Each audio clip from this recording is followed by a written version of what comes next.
దేవునికి మహిమ కలుగుగాక. హల్లెలూయా, హల్లెలూయా. మంచిది. 21వ శ్రమ ధ్యానాల కూడికలో చెల్లించిన మీ అందరికీ మన ప్రభువైన యేసుక్రీస్తు నామమున మీ అందరికీ నా హృదయపూర్వక వందనాలు. మంచిది. 2 నిమిషాలు దేవుని యొక్క వాక్యం శ్రమ ధ్యానాల కూడికలో దేవుని వాక్యాన్ని మనం ధ్యానం చేద్దాం. మత్తయి సువార్త 26వ అధ్యాయము 56వ వచనం చదువుకుందాం. చదువుదామా? మత్తయి సువార్త 26. అయితే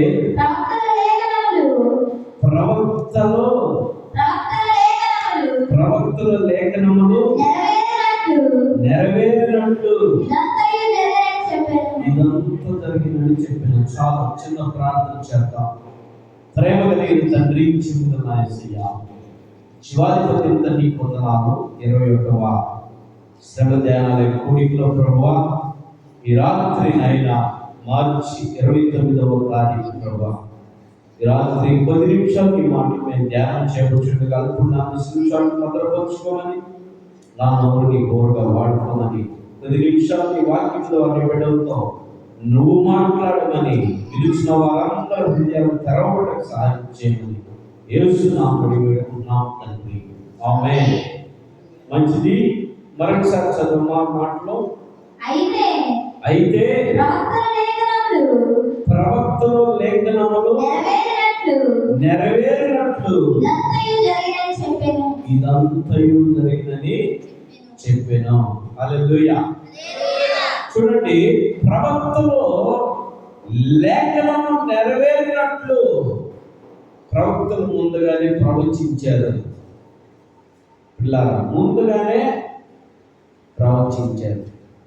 యెషయా గ్రంథంలో ప్రవచించారు, కీర్తనల గ్రంథంలో ప్రవచించారు, ఇర్మియా గ్రంథంలో ప్రవచించారు. కొన్ని గ్రంథాల్లో ముందుగానే ప్రవచించారు ప్రవక్తలు. ఏం నెరవేరిందంట? లేఖనము నెరవేరింది. లేఖనాలు నెరవేరుతున్నాయి నేటికి కూడా. లేఖనాలు నెరవేరుతున్నాయి నేటికి కూడా. రాజ్యాల మీద రాజులు, రాజ్యములు, మనుషుల మీద మనుషులు. పిల్లరా చూడండి, అక్కడక్కడ భూకంపాలు, కరువులు, రకరకాలైనటువంటి తెగుళ్ళు భూమి మీదకి వస్తున్నాయి. ఆయన రాకడ సమీపంలో ఇవన్నీ జరుగుతుందని, లేఖనము నెరవేరుతుందని యేసు ప్రభు తెలియపరిచేట్లా. థాయిలాండ్లో భూకంపం వచ్చింది 2 రోజుల క్రితం. ఎన్ని నిమిషాలు వచ్చింది చెప్పగలరా? ఎన్ని నిమిషాలు వచ్చింది?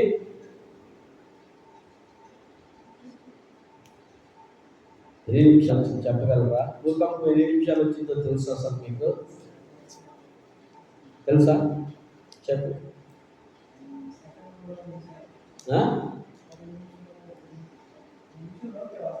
Yes, right answer.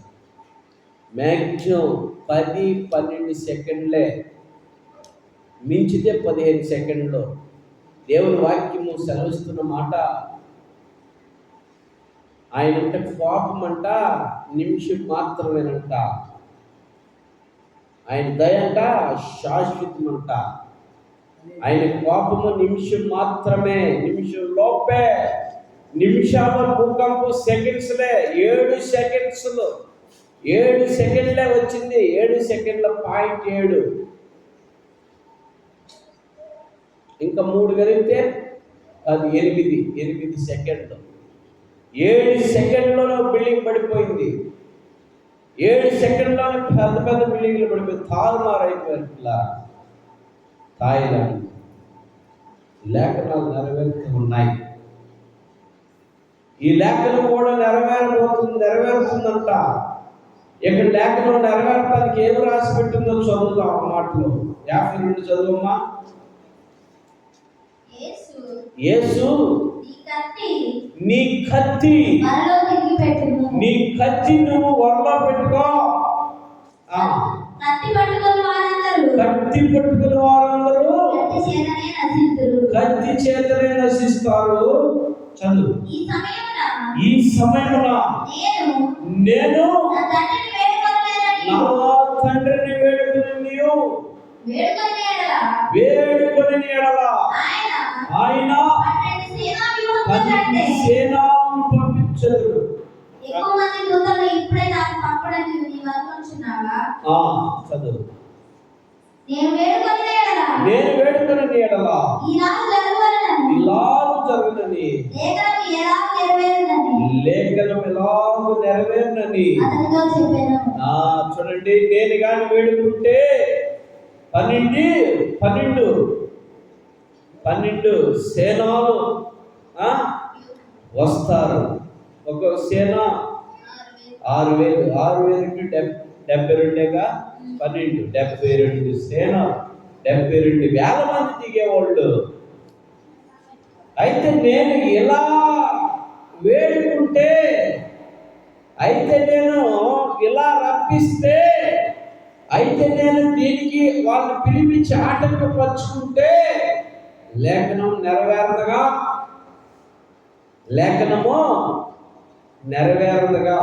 చూడండి ఎంత చక్కటి మాట. ఎవరితో చెప్పడి మాట? పేతురుతో చెబుతూ ఉన్నాడు. లేఖనం నెరవేరాలంటే పేతురు నేను సైలెంట్గా ఉండాలా? మీరు కూడా ఏం చేయాలా? సైలెంట్గా ఉండాలా? అందుకని యేసు ప్రభు చెప్పాడు, మీరు శోధింపబడకుండా, మీరు శోధనలో ప్రవేశించకుండా ఉండాలంటే మెలకుగా ప్రార్థన చేయుడి. మెలకుగా ఉండండి, ప్రార్థన చేయుడి. మెలకుగా ఉండాలా? దేంట్లో మెలకుగా ఉండాలా చెప్పండి? దేంట్లో మెలకుగా ఉండాలి పిల్లారా? ప్రార్థన చేయమన్నాడు. దేంట్లో మెలకుగా ఉండాలా? నిద్రలో మెలకుగా ఉండాలా కదా? నిద్ర వచ్చేవాళ్ళు నిద్ర బాగూడదు, నిద్రపోయేవాళ్ళు నిద్ర బాగూడదు, మెలకుగా ఉండాలి. ఎప్పుడు భూకంపం వచ్చిందో, ఎప్పుడు తుఫాను వచ్చిందో, ఎప్పుడు వరదలు వస్తాయో, ఎప్పుడు ఏం సంభవించిందో అని మెలకుగా ఉండాలా. అంతేనా? నిద్రపోకుండా. మరేంటి? మెలకుగా ఉండాలి. దేంట్లో మెలకుగా ఉండాలి?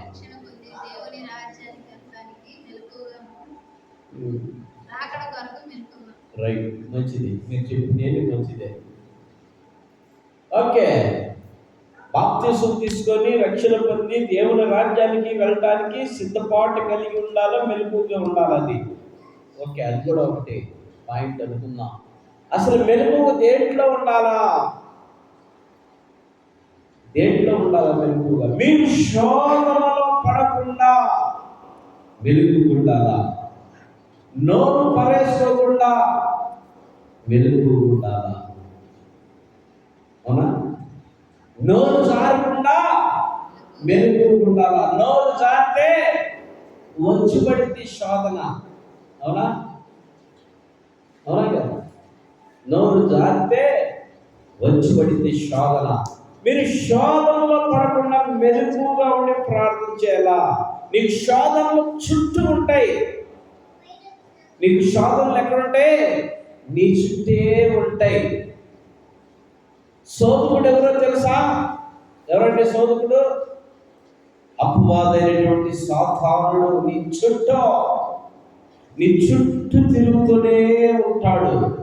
నిన్ను ఏదో ఒక దాంట్లో నిన్ను శోధించడానికి, ఏదో ఒక దాంట్లో నువ్వు శోధింపబడటానికి, ఏదో ఒక దాంట్లో నువ్వు పడిపోతావేమో అని ఎదురు చూస్తూ ఆయన నీకు శోధించడానికి చుట్టూ తిరుగుతూ ఉంటాడు.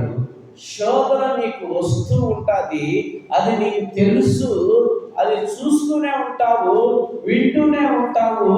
గ్రహింపగలిగినటువంటి శక్తి నీలో ఉండదు. కారణం ఏంటి తెలుసా? నీలో ప్రార్థన లేదు. ప్రార్థన పవర్ లేదు నీలో, ప్రార్థన పట్టుదల లేదు నీలో, ప్రార్థన జీవితం లేదు నీలో. విశ్వాసకి ప్రార్థన విజయం కావాలా? విశ్వాసకి ప్రార్థన విజయం, ప్రార్థన కలిగే శక్తి, ప్రార్థించగలిగినటువంటి జీవితం నీలో ఉంటే శోధనలు వచ్చినా సరే ఖరారైపోతే పిల్ల చెప్పు హల్లెలూయా. అందుకని భక్తుడు యేసయ్య గారు ఒక పాట పాడాడు, శోధింపబడిన మీదట నేను సువర్ణమై మారెదను, శోధింపబడిన మీదట నేను సువర్ణమై మారెదను. హల్లెలూయా హల్లెలూయా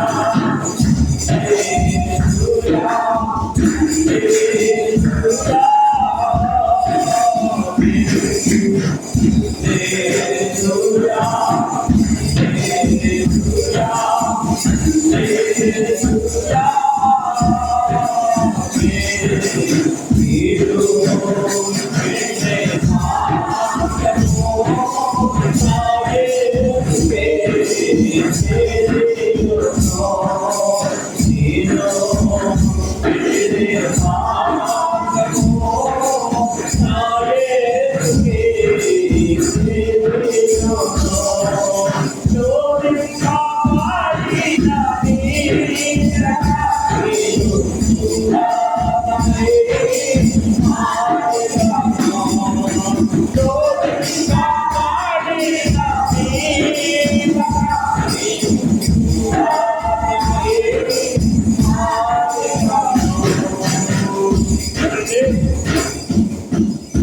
శోధింపబడిన మీదట నేను సువర్ణమై మారెదను. సువర్ణం అంటే చెప్పండి మా, చెప్పు, పెద్ద చెప్పు, మైక్లో చెప్పు. సువర్ణం అంటే ఏంటి? బంగారం. ఓకే, బంగారం. బంగారపు రింగు, బంగారపు కమ్మలు, బంగారపు చైను, ఇదంతా కూడా ఎలా వచ్చింది? అగ్నిలో కాల్చబడాలా, కాల్చాలా. కాల్చి పనివాడు దాన్ని చేస్తే, దాన్ని ఫలితనముతో చేస్తే, దానికి ఏం చేయాలి? పుట్టమ వేస్తే అది సువర్ణముగా మారినట్లు అది నీ చేతికో, నీ మెడలో, నీవు ఏనుకో, లేకపోతే నీ చెవులకో, నీ ముక్కుకో తగిలిస్తే ఎంత అన్నం ఉంటుందో ఆ వస్తువు కదా. బాగున్నటువంటి వాళ్ళు కాళ్ళు కూడా వేసుకుంటున్నారు పట్టాలాగా. యేసయ్య గారు పాడిన పాట, నేను శోధింపబడినప్పుడు నేను సువర్ణముగా మారుతాను. యేసయ్య గారినే సాతాను ఏం చేసింది? శోధిస్తూ ఉన్నది. పెద్ద దైవజనుడు, గొప్ప దేవుడి సేవకుడైన, ఎన్నో సంఘాలు కట్టారు వాళ్ళు.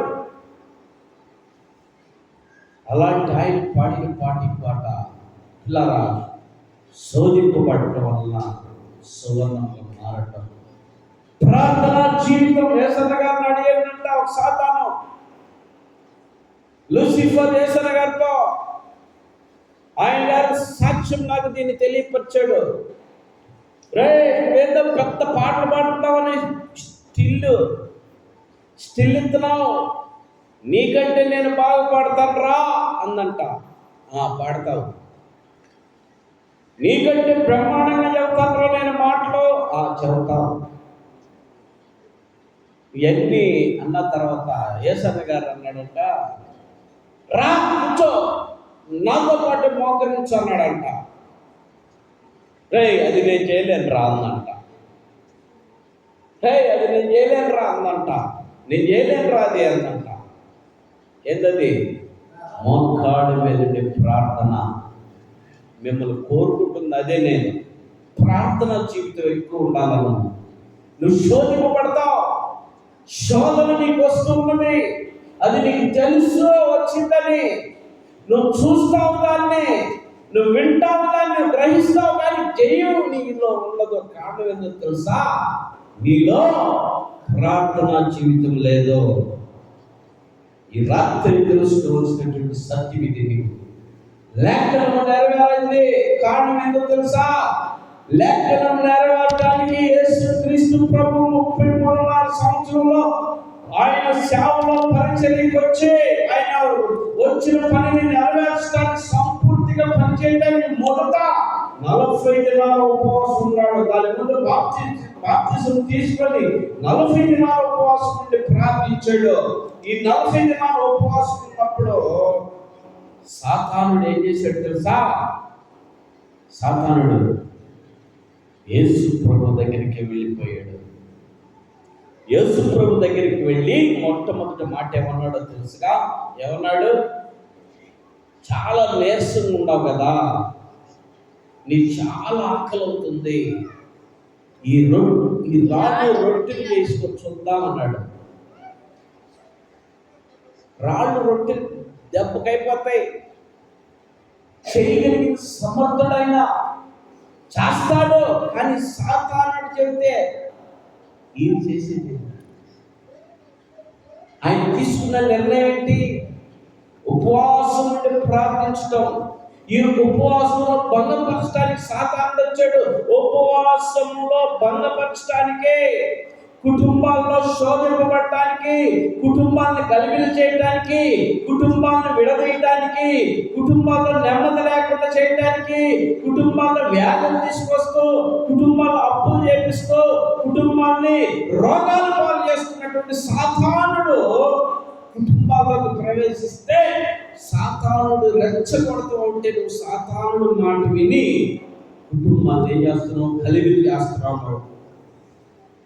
యేసు ప్రభు దగ్గరికి వచ్చి చెప్పింది ఏమన్నా తెలుసా?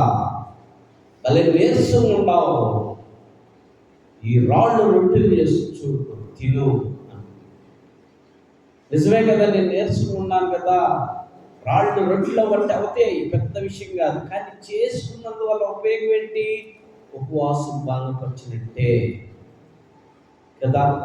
నువ్వు దేవుని సన్నిధికి రెడీ అయ్యి ప్రార్థనకి వెళ్ళాలని సిద్ధపాటు కలిగి బైబిల్ చేత పట్టుకొని దేవుని సన్నిధికి వెళ్ళాలని తీర్మానం చేసుకున్నప్పుడే వచ్చేసింది సాతాను ఎవరో ద్వారా. సాతాను అంటే డైరెక్ట్గా రాదు. భర్తకి భార్య ద్వారా వచ్చింది, భార్యకి భర్త ద్వారా వచ్చింది, భార్య భర్తలకి తల్లిదండ్రుల ద్వారా వచ్చింది, లేక అత్తమామల ద్వారా వచ్చింది, లేక తోబుట్టుల ద్వారా వచ్చింది, లేక అప్పుల ద్వారా వచ్చింది, లేక స్నేహితుల ద్వారా వచ్చింది. నేను ఏదో రీతిలో నేను దేవుని సన్నిధికి బానేకుండా భంగం చేయడానికి వచ్చేసింది. రామల్ని నువ్వేం చెప్తున్నావు? లటక్కు జారిపోతున్నావు, పడిపోతున్నావు, లటక్కన పడిపోతున్నావు. ఎవరన్నా వచ్చి నిన్ను ఇట్లా రాగల సాగు. బైబిల్ తీసుకున్నది కూడా ఏం చేస్తున్నావు? ఎవరికో చేతికి ఇచ్చేసి నువ్వు తుర్రనెక్కేస్తావు. నేను ఎవరయ్యా? నేను ఖచ్చితంగా దేవుని సన్నిధికి వస్తానన్నావు. చేతులంటే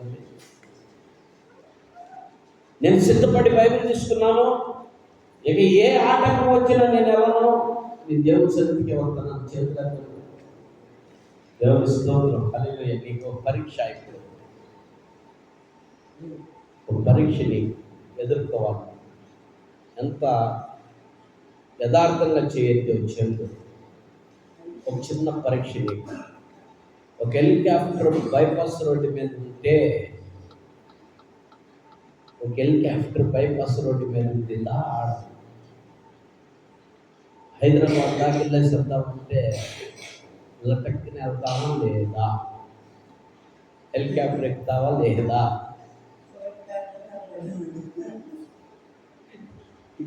ఏది నుండా సరే వదిలిపెట్టి సాతాను అయ్యే మనం విశ్వాసాన్ని దిగజార్చేది అలాంటియే. అర్థమైందా? అలాంటివి చేస్తూ ఉంటారు. ఇట్లా యేసు నీ దగ్గరికి వెళ్ళి అన్న మాట అదే. భలే నీరసం ఉండవే, భలే నీరసం ఉండవు, ఈ రాళ్ళు రొట్టెలుగా చూసుకో. నీకు అసాధ్యమేమో పొగుడుతుంది, మళ్ళా నీకు అసాధ్యమేముంది? రాళ్ళు రొట్టెలుగా చేసి నీకు అసాధ్యమైంది ఏముంది? నిజమే కదా, చేసినట్టుకుంటే బాగుంటుంది కదా అనే నెవర్ మైండ్ తీసుకురావడానికి ఆయన ఉద్యోగం కలిగినటువంటి దేవుడు కనుక శోధన వచ్చిందన్న సంగతి తెలుసు. విన్నాడు, చూశాడు, గ్రహించాడు, దాన్ని ఏం చేశాడు? నెగ్గా తోలేశాడు. కానీ మనము ఏం చేస్తున్నాం? తోలు వేయలేకపోతున్నాం. ఆయన తోలు వేయడానికి కారణం ఏంటి? ప్రార్థనా జీవితం.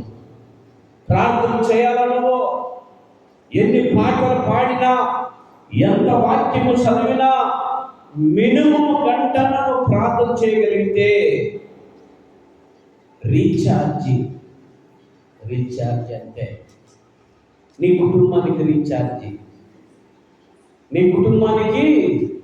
రీఛార్జ్ పెట్టుకున్నట్టే. ఛార్జింగ్ అయిపోయిన దానికి రీఛార్జ్ చేసుకున్నట్టే. పిల్లరా, ప్రార్థనా జీవితం నువ్వు పొందుకోవాలా. లేఖనాలు నెరవేరిపోతున్నాయి. నీ జీవితంలో ఏమి లేదంటే ప్రార్థన లేదు. ప్రార్థన నువ్వు ప్రారంభించేవంటే పరలోకానికి సెకండ్స్లో చేరింది ప్రార్థన.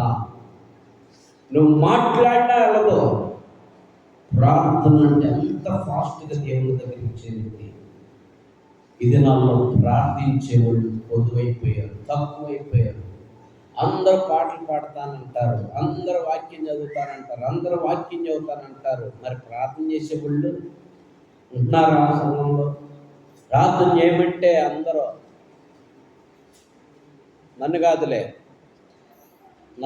అని పక్కకు తొలుగుతున్నారు.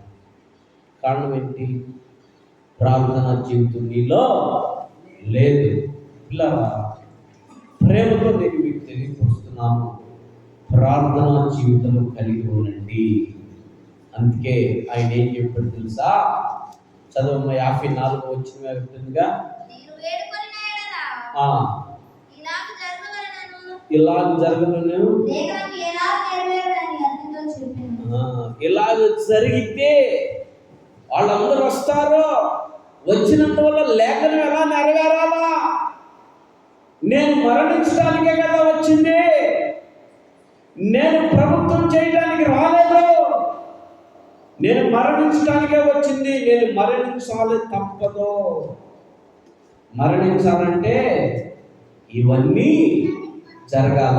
నా పనిని కదా నేను కొనసాగిస్తుంది. నీకెందుకు? వాళ్ళలో ఏమి లేదండి, ప్రార్థన పట్టుదల లేనందువల్ల ఏమయ్యారు చూడండి. వాళ్ళు చదవమ్మా 56. అయితే ప్రవక్తల లేఖనములు నెరవేరినట్లు ఇదంతా జరిగినని చెప్పెను. అప్పుడు శిష్యులందరూ చూడండి, ఆయన విడిచి వెళ్ళిపోయారా?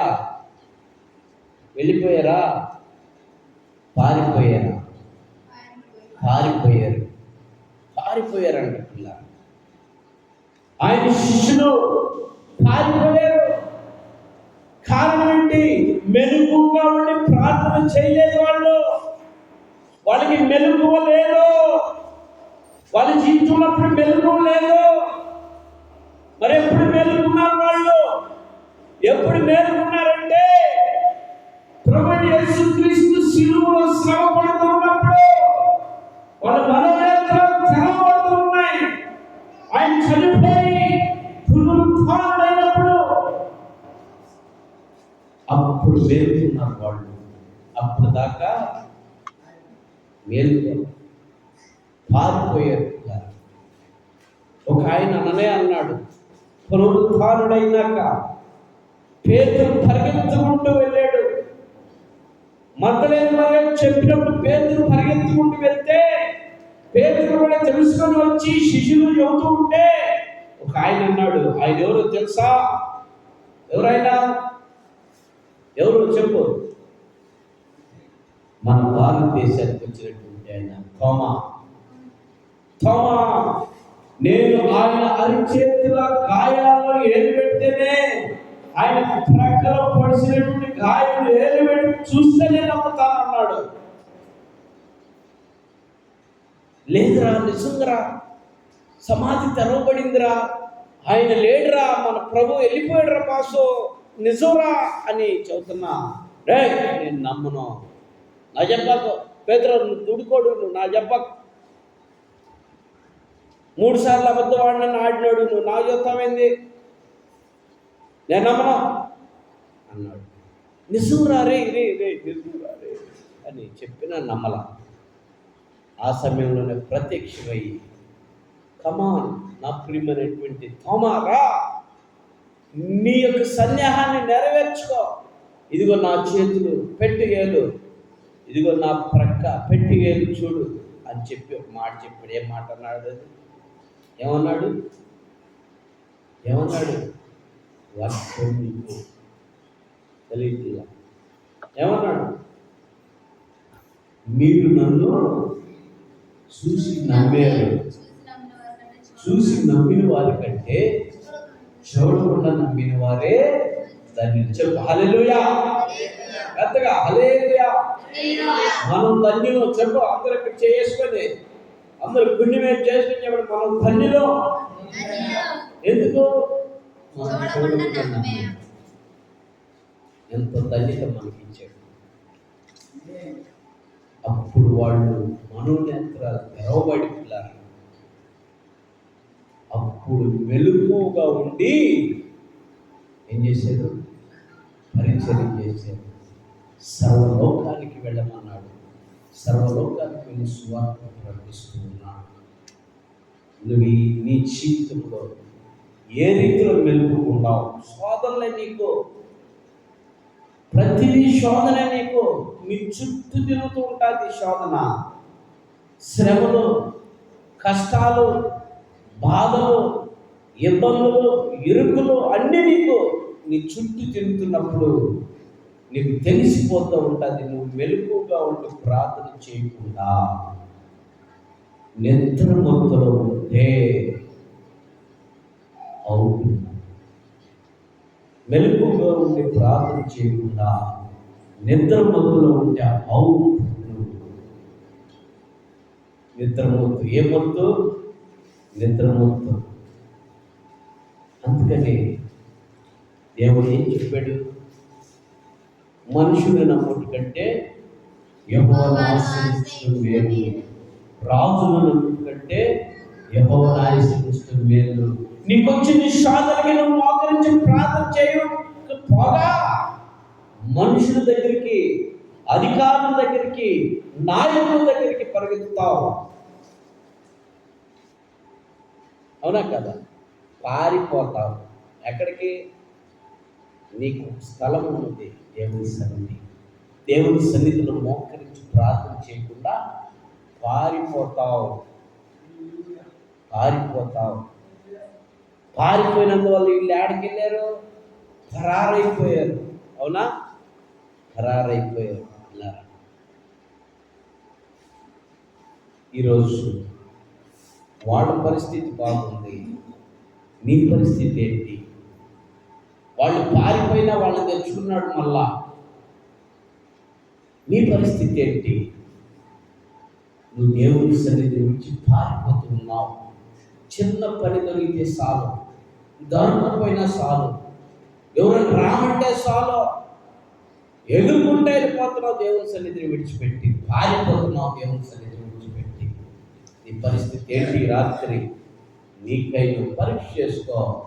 నీకు వస్తున్న కష్టాలు, నీకు వస్తున్న శ్రమలు, నీకు వస్తున్న ఇబ్బందులు, నీకు వస్తున్న ఇరుకులు, నీకు వస్తున్న అన్ని బాధలు, కుటుంబంలో, సమాజంలో అన్ని బాధలు నీకు వస్తున్నాయి.